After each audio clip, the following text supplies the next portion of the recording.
steps in Chapter 4, examining further the concept of limiting reactant, percent yield, and theoretical yield.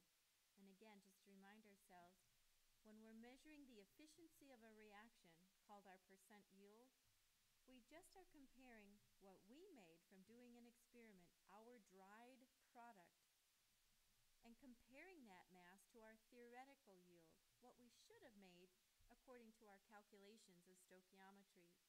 A comparison of actual over theoretical, expressed as a percent, measures the efficiency. Let's take a closer look at an example of that very idea.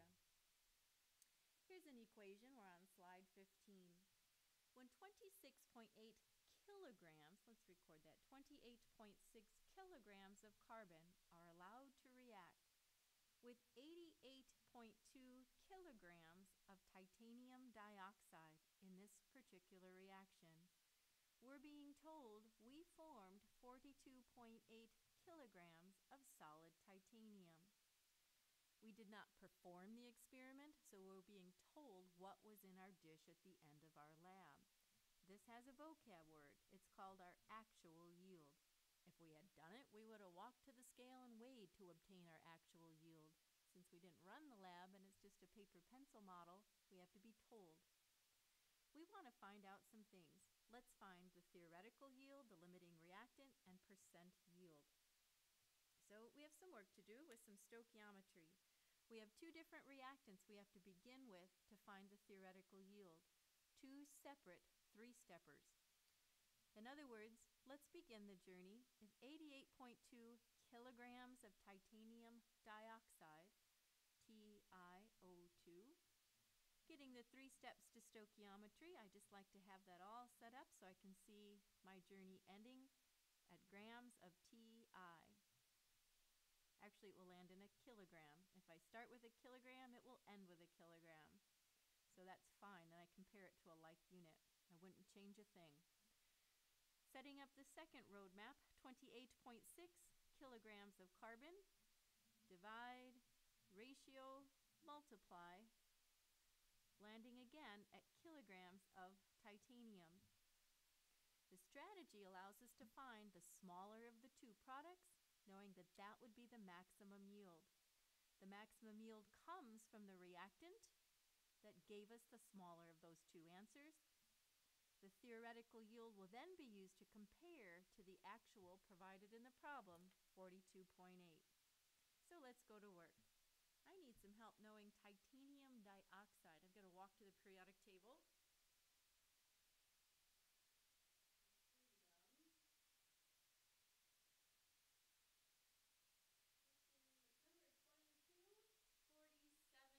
Number 22, 47.88. I did not know that one by heart. Had to look it up. So 47.88, the atomic weight of titanium. Again, number 22 if you're looking for it on your chart.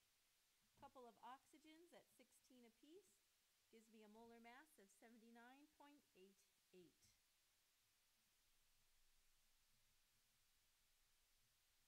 Goes on the bottom so that gram units cancel. Do not let it bother you that we're using kilograms and then a gram unit down here. Grams will cancel throughout and still provide us with the unit we desire. Given a kilogram, you'll come out a kilogram. No need to change formula weights. Here's the heart of our problem, our want over given. This equation has a nice 1-to-1 stoichiometric ratio. For every 1 mole of Ti produced, 1 mole of TiO2 was started with. The last step we had to do was use the molar mass of titanium. Again, just looked up a moment ago, 44.8 grams in every 1 mole. Let's divide, ratio, multiply to find this answer. I have 88.2 divided by 79.88 times 1 over 1 times 44.88.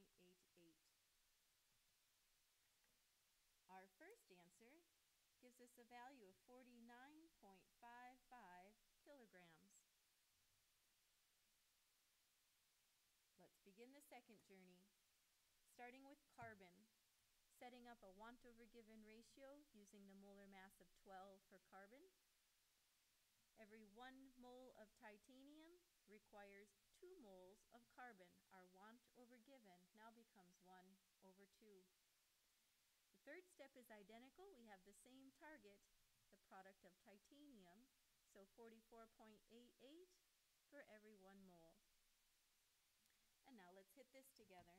On our calculator, let's hit 28.6 divided by 12 divided by 2 times 44.88. A divide, ratio, multiply. This answer is giving me a yield of 53.48 kilograms. Now here's what we've determined. I can only make the maximum yield as the smaller of the two. The maximum yield, or we could call it the theoretical yield, both words mean the same in my mind. A maximum amount of product I can form comes from the limiting reagent, titanium dioxide. The excess reagent was carbon. It gave me the larger of the two values. Some of that carbon is in that unused. So if we'd like to know the theoretical yield, we've calculated that to be our 49.55. We've determined the limiting reactant to be titanium oxide. Last thing we'll represent is the percent yield. That compares, remember this guy given to us in the very beginning of the problem? Our actual, given to us in the story problem, as 42.8 kilograms.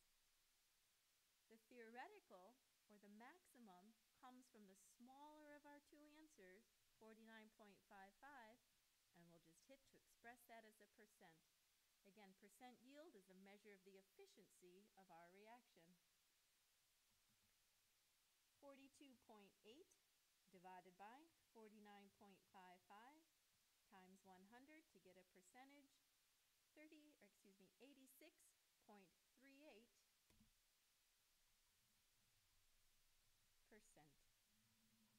And that's our percent yield. We've tackled all components of our question.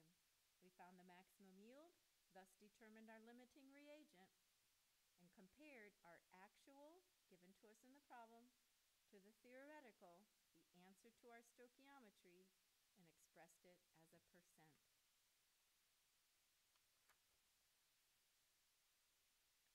Here's another example with the same idea. Perhaps you'd like to pause this, work it on your own, and see if we get a common answer. How many grams of nitrogen can be made from 9.05 grams of ammonia? I'll record that. And 45.2 grams of copper oxide. We'd like to know how many grams of nitrogen, there's my target, given a mass of each of those two reactants.